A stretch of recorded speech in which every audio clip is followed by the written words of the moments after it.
Hi, schön, dass ihr dabei seid bei einer neuen Content-Folge zu Click und Data Plus. Wir zeigen euch, wie ihr Click nicht nur als BI und Analytics-Tool nutzt, sondern durch Dateneingabe zur Ad-Plattform macht.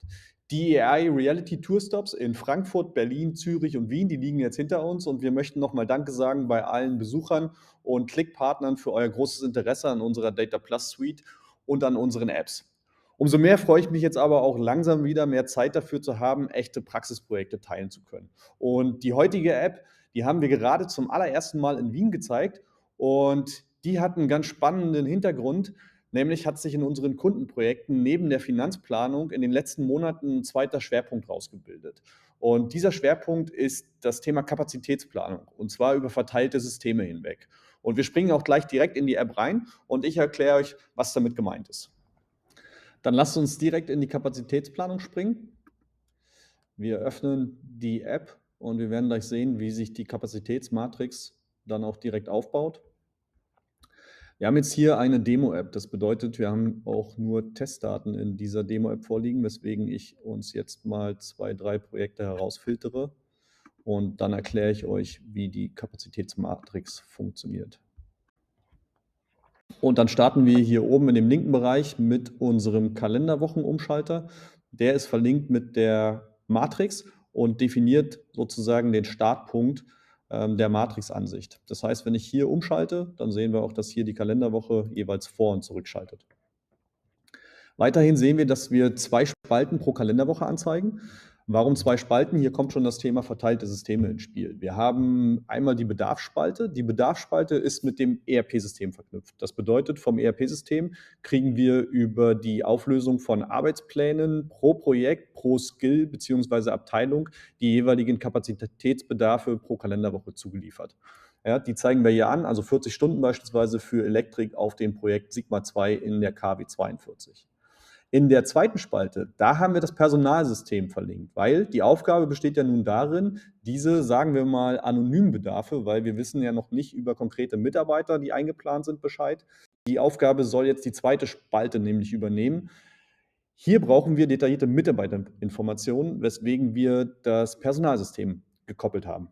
Wenn man da draufklickt, springt man sozusagen in die Detailplanung rein und sieht jetzt, dass auf der Abteilung Elektriker folgende Mitarbeiter für die jeweiligen Kalenderwochen zur Verfügung stehen. Und wir sehen auch, deswegen war es auf der Planungsübersicht grün, dass ein Mitarbeiter hier schon in dieser Woche 40 Stunden auf dem Projekt arbeitet und damit den Kapazitätsbedarf deckt.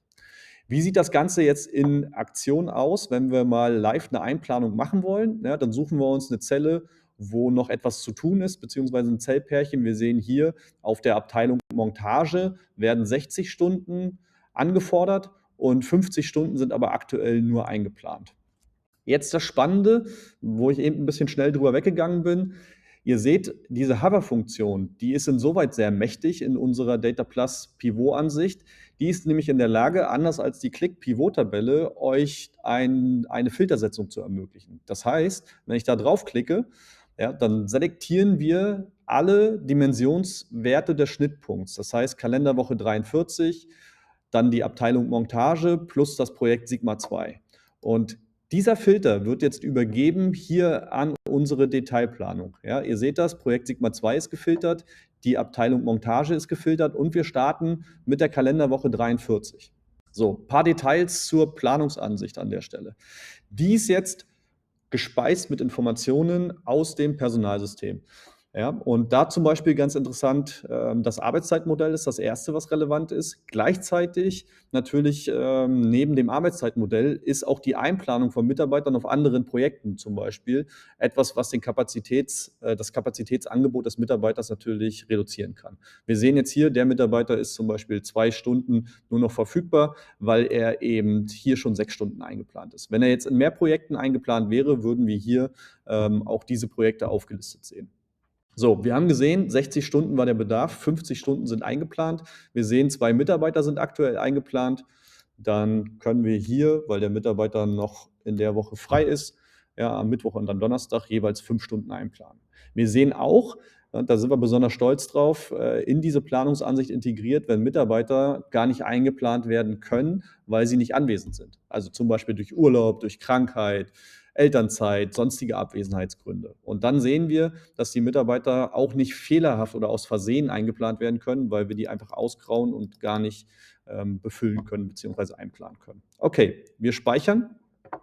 Wir sehen an der Stelle, ja, der App-Reload wird automatisch getriggert und jetzt werden wir in 1, 2 Sekunden, ja, so schnell geht das jetzt schon, sehen wir ein Update und wir haben dieses Zellpärchen oder die Einplanung der Montage auf dem Projekt für die KW 43 auf grün gestellt. So, und so kann man sich vorstellen, kann man jetzt sehr übersichtlich in der ganzen Kapazitätsplanung über alle Projekte hinweg sehr schnell identifizieren, wo sind noch, ja, letztendlich Differenzen zwischen dem Bedarf und der Einplanung und kann dann entsprechend nachsteuern.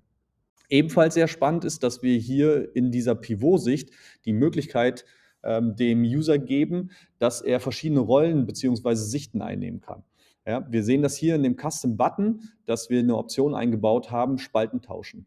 Jetzt schauen wir aktuell, kann man sich gut, glaube ich, vorstellen, aus der Rolle des Projektmanagers. Also ich sehe alle meine Projekte und ich sehe, wie sind die Kapazitätsbedarfe in den jeweiligen Abteilungen pro Projekt. Wenn ich aber ein Abteilungsleiter bin, zum Beispiel verantwortlich für Elektrik oder Beschaffung, dann wäre es natürlich spannend, aus dieser Abteilungssicht auch schauen zu können. Und da können wir einfach die Sortierung hier in der Hierarchie umkehren und gucken jetzt einfach durch Klick auf den Kastenbutton aus einer Abteilungssicht.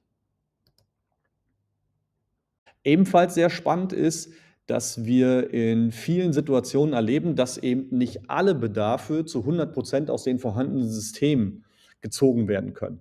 Ja, stellt euch das so vor, es gibt immer so Nebenprojekte, die brauchen Kapazität, sind aber in den ERP-Systemen oder im Personalsystem natürlich so nicht eingepflegt. Beispielsweise stellt euch vor, es gibt einen Hallenneubau, ja, ihr erweitert die Produktionsfläche oder solche Themen, dann findet man in der Regel solche Projekte nicht im ERP und die brauchen aber trotzdem Kapazität. Zum Beispiel müssen die Elektriker da irgendwie Kabel verlegen etc. pp.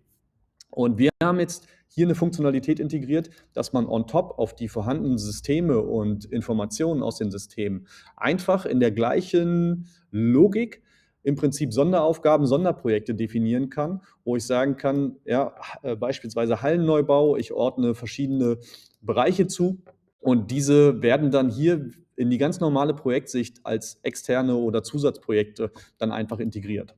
Genauso kann es sich auch mit externen Mitarbeitern beispielsweise verhalten.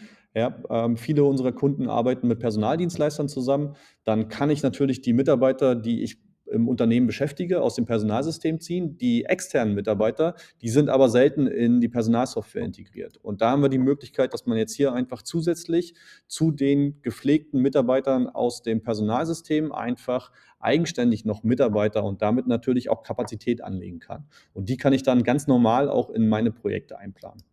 Weiterhin sehen wir hier in der Planungsmatrix, dass wir hier so eine Kommentarfunktion eingebaut haben. Das heißt, wir haben jetzt hier im Prinzip einen Projektchat und sogar noch detaillierter, wir haben sogar getrennte Chats für ein Projekt und die jeweiligen Abteilungen. Das heißt, wenn ich darauf gehe, ja, sind wir auch besonders stolz drauf, eine sehr effiziente Kommentarfunktion. Wenn ich jetzt hier mal einfach einen Kommentar erfasse und den absende, brauche ich nicht sagen, dass ich der User war, der den Kommentar erfasst hat, sondern das wird für mich inklusive Zeitstempel einfach automatisch à la WhatsApp-Chat-Funktionalität im Prinzip erledigt hier. So, jetzt können wir hier alle kapazitätsrelevanten Themen in diesen Chats diskutieren und vermerken. Und jetzt kann man sich vorstellen, dass das natürlich eine unheimlich coole Wissensquelle oder Informationsquelle für Answers ist. Und wir lieben die Flexibilität von Answers, dass man mit der Konfektionierung der Wissensdatenbanken zum Beispiel so eine Assistenzfunktion auch für einzelne Projekte bereitstellen kann. Ja, das bedeutet, wir haben jetzt hier einen Assistenten, der sozusagen im Scope seiner Informationen nur Informationen auswertet, die dem Projekt Sigma 2 zugeordnet sind. Ja, also wenn ich jetzt hier mal frage, welche Entscheidungen müssen in den nächsten 2 Wochen getroffen werden. Ja, auch Schreibfehler, sorry dafür, aber das ist natürlich das Coole in der Arbeit mit Sprachmodellen. Die sind da relativ kulant und er kann trotzdem verstehen, was ich von ihm möchte. Und das Coole jetzt an der Stelle ist, er geht über alle Kommentare, die hier in den verschiedenen Abteilungschats gelaufen sind und gibt mir hier einfach eine sehr schöne Zusammenfassung. Und was wir auch schon sehen, ich habe ja nicht geschrieben, dass wir in KW 42 sind. Er kriegt sogar hin, dass er eine zeitliche Orientierung schon umsetzen kann. Ja, also wir haben auch Kommentare, die älter sind und Kommentare, die neuer sind und er kriegt das aber zeitlich eingeordnet. Und das wird auch immer besser. So, wo wir jetzt schon gerade bei neuen Funktionalitäten wie 'nem Answers waren, haben wir natürlich auch überlegt, wie kann man Machine Learning hier sinnvoll integrieren? Und ihr kennt alle das Thema zum Beispiel, hat auf die Kapazität in einem Unternehmen das Thema Krankenstand 'n Einfluss. Und jedes Jahr aufs Neue rollen die Grippewellen durchs Land. Und da haben wir überlegt, das wäre doch eine ganz coole Funktionalität durch die Kombination von internen und externen Daten. Also, wir haben natürlich im Personalsystem das Thema Abwesenheiten, Krankheitsausfälle vorliegen und wir haben externe interessante Datenquellen, wie zum Beispiel das Grippegeschehen, was man vom Robert-Koch-Institut, per Webschnittstelle einfach, hier anbinden kann, integriert. Und die Idee ist in Zukunft einfach pro Skill, pro Abteilung Ausfallwahrscheinlichkeiten von Grund auf Grippewellen, schon zu prognostizieren und in unsere Kapazitätsplanung zu berücksichtigen. Das Ganze kann man sich, glaube ich, ganz gut vorstellen. Ja, wir haben hier unsere Planungsaktivität, wir haben die Integration externer Einflüsse wie Grippewellen et cetera. Und das Ziel ist am Ende, dann auf so ein Kapazitätsgebirge letzten Endes zu kommen. Ja, das ist jetzt natürlich nur bedingt sinnvoll, weil wir nur Testdaten im System haben, aber ihr kriegt, glaube ich, die grundsätzliche Idee. Man hat vom Prinzip her über alle Mitarbeiter dann eine theoretische Kapazität und die wird natürlich aber praktisch reduziert, weil Leute gehen in Urlaub, Leute sind krank, auf Weiterbildung, Elternzeit et cetera pp. Das Ganze kann ich mir jetzt zum einen für mein ganzes Unternehmen natürlich angucken. Und in Zukunft werden wir da auch eine Ausfallwahrscheinlichkeit aufgrund von Grippe beispielsweise integrieren können. Und das kann ich jetzt, und das ist wichtig, um in Aktion zu kommen, eben auch sehr schön auf meine entsprechenden Skills runterbrechen. Ja, dabei geht es gar nicht so sehr um einzelne Mitarbeiter, sondern ich möchte eigentlich idealerweise sehen, dass ich in den nächsten Wochen aufgrund zum Beispiel der Grippe, Anfälligkeit und so weiter in der Softwareentwicklung vielleicht ein Problem kriege und deswegen meine Kapazitätsplanung zu optimistisch ist. Und die kann ich dann einfach jetzt schon aktiv im Vorhinein anpassen. Okay, das war's zu unserer Kapazitätsplanung. Falls euch der Content gefallen hat, dann lasst gerne ein Like da. Und wenn ihr an einer Live-Demo interessiert seid, schreibt mich jederzeit gerne an und wir gucken zusammen in die App. Ansonsten freue ich mich, wenn ihr wieder dabei seid zum nächsten Content der Woche.